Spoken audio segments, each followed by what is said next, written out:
రూపాయలు చిన్నపిల్లలకి.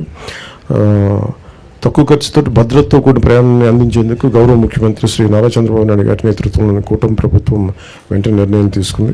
ఈ సమస్యను పరిష్కరించడానికి తిరుపతి పళని నేరుగా బస్సు సేవలను ప్రారంభిస్తున్నాం. ఈ కొత్త సౌకర్యం భక్తులకి ఇకపై నేరుగా తిరుపతికి పళనికి చేరుకుని భగవంతుని దర్శనం చేసుకునే సులభమైన అవకాశాన్ని పొందగలరు.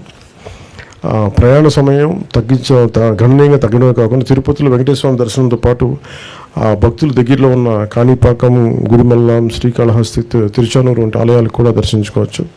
ఈ బస్సు కేవలం భక్తులకు మాత్రమే కాకుండా ఆర్థికంగా కూడా అనేక ప్రయోజనాలు ఉన్నాయి. ఇది పర్యాటక అభివృద్ధికి దోహదం చేస్తూ ఉంది.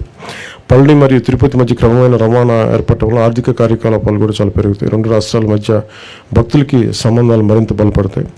ఈ సేవను విజయవంతం చేయడానికి సహకరించిన రాష్ట్ర రవాణా యోజన మరియు క్రీడా శాఖ మంత్రివర్యులు శ్రీ మండిపల్లి రామప్రసాద్ రెడ్డి గారికి, కేంద్ర అలాగే ఆంధ్రప్రదేశ్